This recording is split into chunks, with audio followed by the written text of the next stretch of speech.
If you played League or Dota 2 before, you're likely familiar with role structures. In Dota 2, roles are ranked by farm priority from position 1, the carry, to position 5, the hard support. League on the other hand has distinct roles like top and support that go into certain lanes based on that role. Deadlock is a newer MOBA, currently there are no set roles. In the future, I expect we'll see a role-based hero selection system.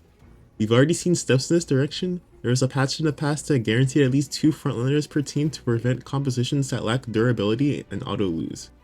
This is why I'm making this video. I believe I found what a role system in Deadlock could look like in the future. Learning these concepts now will be incredibly valuable as Deadlock moves closer to full release. In ranked and tournament play, roles are crucial to securing victory. No matter how skilled you are, if the enemy team has a better composition and equal skill, they will have the advantage. It's much easier to win with a well-balanced team, like having 2 carries like Infernus and Vindicta, 2 supports like Kelvin and Viscus, and 2 in-between characters like Abrams and Paradox, than having a team full of carries or a team full of frontliners. While it's possible to win with a weaker draft, understanding what every team needs in Deadlock significantly improves your chances of winning. As of now, the standard queue doesn't include drafting, but I believe it's only a matter of time before Valve implements it. As we get closer to the full release of Deadlock, I expect the competitive draft pick queue to be implemented, making balanced team compositions even more crucial. Every MOBA has characters that fit one of the 3 core archetypes: a character that deals a lot of damage, aka a carry, a character that helps his team and provides utility, aka support, and a character in between a carry and support, often a tank or bruiser, someone who dives enemy carries and draws their attention. Deadlock follows this pattern, with most compositions including a carry, a frontliner, and a support. However, Deadlock's item system allows for greater flexibility in the way a hero can be played. Many heroes can be built to support or deal significant damage, or even do both, depending on how they're played. I believe roles in Deadlock will evolve into the position system that Dota 2 has, mainly because both games are created by Valve and have very similar internal systems already in place. In Dota 2, only the last hitter earns gold, allowing teams to allocate farm strategically. Position 1, the hard carry, farms the most, supported by others, while Position 2 roams mid-game. Position 3, 4, and 5 fill other key roles. The number of positions refers to farm priority. The number 1 position has the number 1 priority to get gold and experience in the game, and at the bottom of that list is the hard support, who is going to have the least gold and experience. No role is more important than another, they all contribute equally in different ways. The hard carry needs the most gold and experience to be effective, while the hard support requires the least, with other roles falling in between. Deadlock works a bit differently. With 6 players and shared gold from last hits until the 8-minute mark, resource distribution isn't as rigid. Some heroes thrive with more farm, while others don't need as much. Pretty much all heroes are able to gain experience from waves and can farm the jungle to an extent. However, both games have characters who require different amounts of farm to become effective. Certain heroes like Hayes require a lot more souls to be effective than a character like Kelvin. I'll be going over what I think a position system in Deadlock could look like in the future. Before we get into positions, Deadlock has some fundamental jobs that are always beneficial regardless of roles. A balanced team composition checks nearly all of these jobs. Some players focus on executing these jobs, others assist their teammates in doing them, and some prioritize stopping the enemy from doing these jobs. While everyone contributes to all of these at some level, you need to prioritize because one person can't do everything at once. As we go through the positions, I'll use a checklist to show whether a position focuses on doing, assisting, or preventing these jobs. Do you love having the highest souls in the game? Do you enjoy farming items, 1v9ing and deleting enemies with huge damage numbers? Then you're a hard carry. As the game's late game powerhouse, if you secure enough souls, you'll become the strongest hero on the map, capable of single-handedly wiping out the enemy team and securing victory.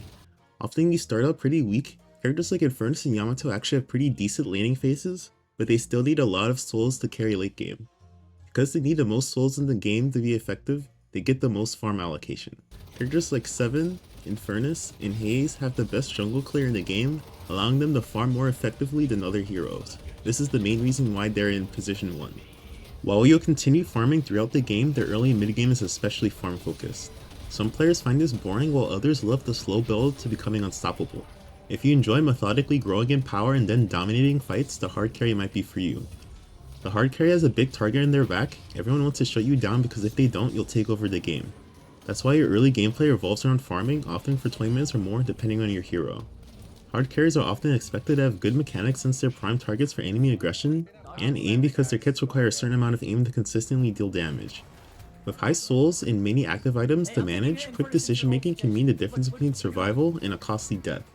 Don't let this discourage you. You don't need fast reflexes to be a solid hard carry. Consistency and smart decision making matter just as much.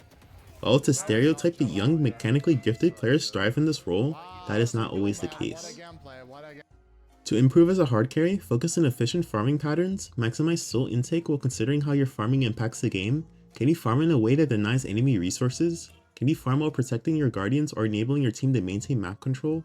Another key skill is knowing when to farm and when to fight. While you start off as one of the weakest heroes, you still have impact. Finding the right balance between farming and engaging in fights is a constant challenge. You'll often feel pressure. Should you keep farming or join a fight? Your team might even yell at you, but making the right call is part of mastering the role. Holy shit! Do you like being strong at all stages of the game, bullying people in lane, snowballing, and then win the game from there? If you like killing people, particularly at long ranges, and think constant farming is kinda boring, this is probably the role for you. This position is pretty similar to hard carries with a few key differences. Both hard and off carries want a lot of farm to stay relevant, both want to kill people and deal a lot of damage, and both of their damage scales well into the late game. The main difference between a hard and off carry is that hard carries often are weak laners like Haze and Seven who need help from their team in order to scale. Off carries are strong laners like Grey Talon, Vindicta, and Mirage, who often bully people in lane and use their leads to snowball. Off carries also have terrible jungle clear compared to hard carries, so they can't farm souls as efficiently compared to them. This is why they are slightly lower in the farm priority list. An off carry's damage scales well into the late game, but they don't scale as well as a hard carry would. If you want to become an off carry or improve as one, you're going to want to focus on winning lane early and using that lead to snowball and gank other lanes. The off carry also has a big target in the back, so having good positioning in team fights is important. Characters like Grey Talon and Vindicta have some of the steepest aim requirements in the game. If you come from an FPS or hero shooter background like Valorant, Overwatch, and Marvel Rivals, this could be the role for you.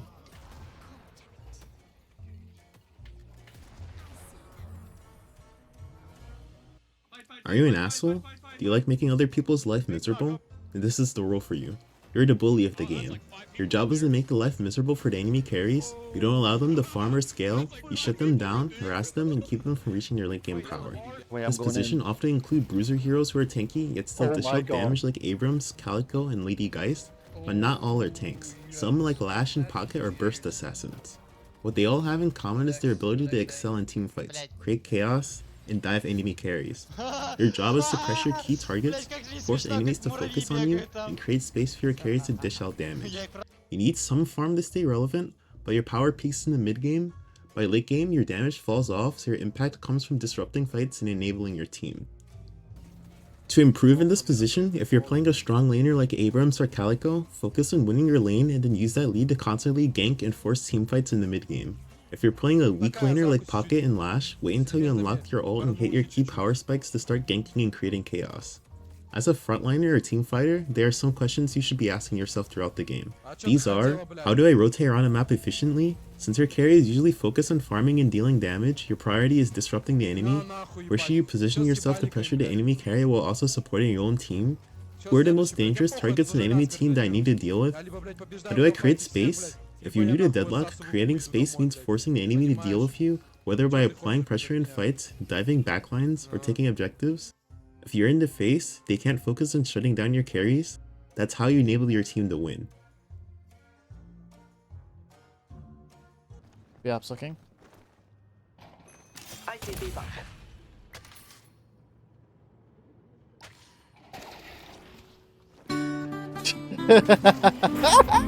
What the? Do you like picking enemies? Do you like being able to deal a respectable amount of damage, but also like to set up your team? Do you like starting teamfights for your team? Then this is the position for you. Initiators specialize in starting teamfights right for your team. They have strong single target abilities like Paradox's Swap, Holiday's Lasso, and Bebop's Hook that are able to bring in targets closer to their team and CC them. This often leads to a kill, starting off a teamfight up to 6v5, setting up their team for success in the process. They are strong laners who can hold their own in lane and can build damage to carry mid game. Their damage usually falls off hard as the game transitions into the late game. Later on they become more about the team. Because their value lies in picking off a single target, They like to buy items that disable their targets, items like Slowing Hex, Decay, Knockdown, Silence Glyph, and Curse. As an initiator, you blur the line between self-sufficiency and team play. Early game, you're focused on ganking and getting picks and kills, but as the game progresses, your role shifts. You're no longer just another damage dealer. You provide some key utilities to your team by counter building, you can become another presence in the front line, you pick off troublesome targets, and you set up your team for success. You're the bridge between selfish carries and selfless supports, making you one of the more dynamic roles in Deadlock. Some of the questions you constantly ask yourself during the game is, does the enemy have a lot of movement abilities? Do I need Slowing Hex this game? Does the enemy have a lot of healing? Do I need to buy Decay and Healbane or both this game? Does the enemy have a lot of troublesome abilities? Do I need to buy Silence Glyph, Knockdown, or Curse this game? Who should I be focused on hooking? Who should I avoid swapping? If I lasso this guy, can my team kill them quickly or will they die trying? Soft supports in Deadlock are some of the most flexible and dynamic heroes in the game. You're not just a healer or a tank, you control fights, save allies, and even dish out surprising amounts of damage when needed. They are halfway between being a full-on carry and a hard support. They have supportive abilities in their kit that can save an ally from sticky situations like heals or Viscous Cube. They also have large crowd control abilities that control a lot of space in teamfights. Abilities like Black Hole or Spectral Wall can single-handedly turn a fight in your favor. Depending on the game, you can peel for allies, roam to help struggling lanes, or even transition into a hybrid damage role if needed. Unlike carries, you don't need a ton of resources to be useful. A well-timed Black Hole can be game-winning even when you're even or behind in souls. You're more active than carries, rotating frequently, setting up plays, and ensuring your team has control over key objectives. How do you play as soft support? If your carries are doing well, you protect them, peel backline threats like Yamato or Lash, ensuring they can deal damage safely. If your team is behind and you won your lane, you can rotate, assist struggling lanes, or even take over as a secondary damage threat.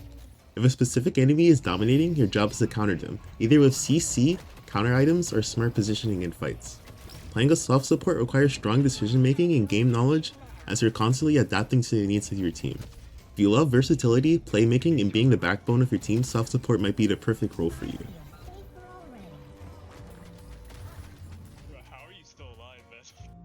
Hard supports in Deadlock in any team game really is one of the most underappreciated roles, yet contributes greatly towards the team. You don't play for yourself, you play for your team. You won't have the most souls, the most kills, or the flashiest plays, but without you, your team falls apart.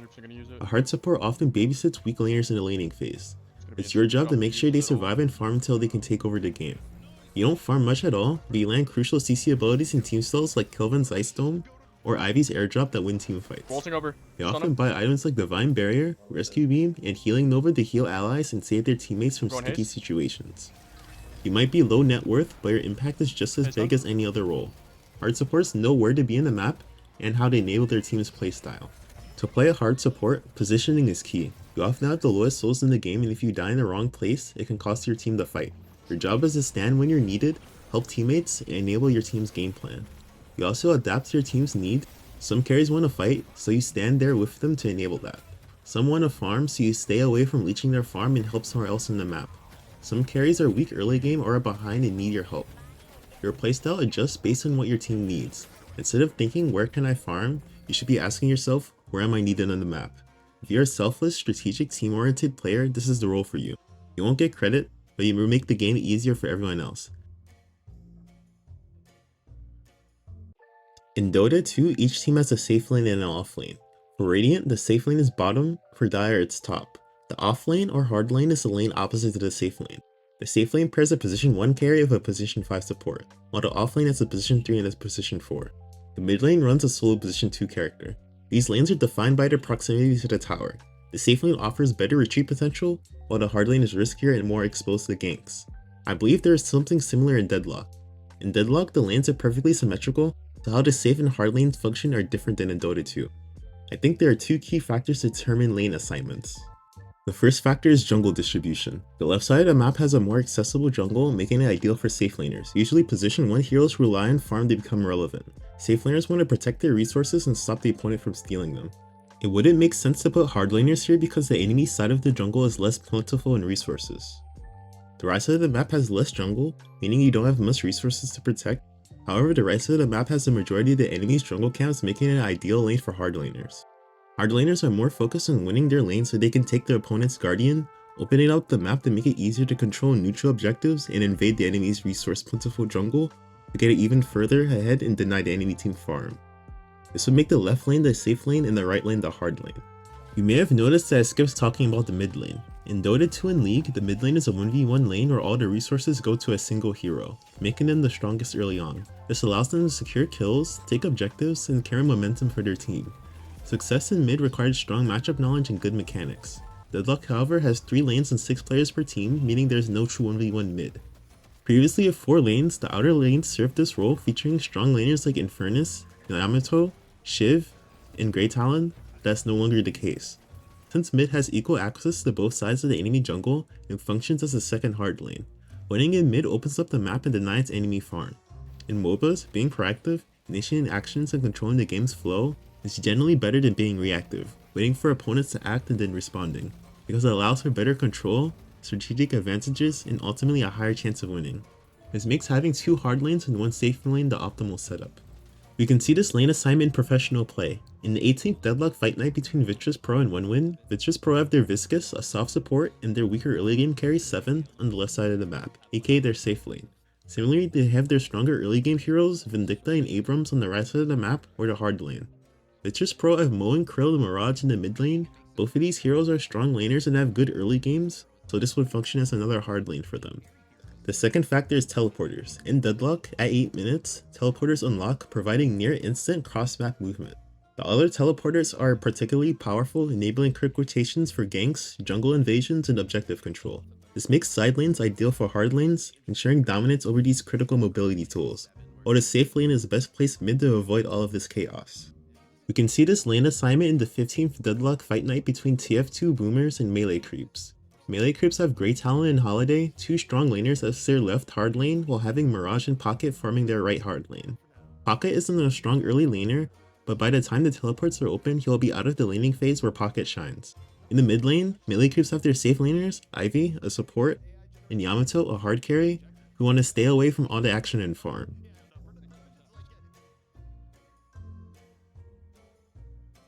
With all that said, what role should you play when starting out? At the end of the day, this is a video game. You should play heroes that you find the most fun. I recommend trying out all the heroes and picking 1 or more heroes that you find the most fun to play. Then find similar heroes that are in the same position as your favorite one. That's what I did when I started playing Deadlock. I found Paradox and Lash to be the most fun heroes to me, and as I played throughout the months, found Holiday, Mo and Krill to be similar to Paradox's playstyle, and Abrams and Calico to be similar to Lash's playstyle. Deadlock's itemization and design allows for extreme flexibility in the way heroes can be played. If you want to know what I think every hero's position is, here it is. Thanks for watching. If you like my content, consider subscribing. If you have any suggestions on more educational Deadlock content I could cover, leave it down in the comments. I'll be doing free coaching on Discord and Twitch in the future, so if that interests you, be sure to follow me there.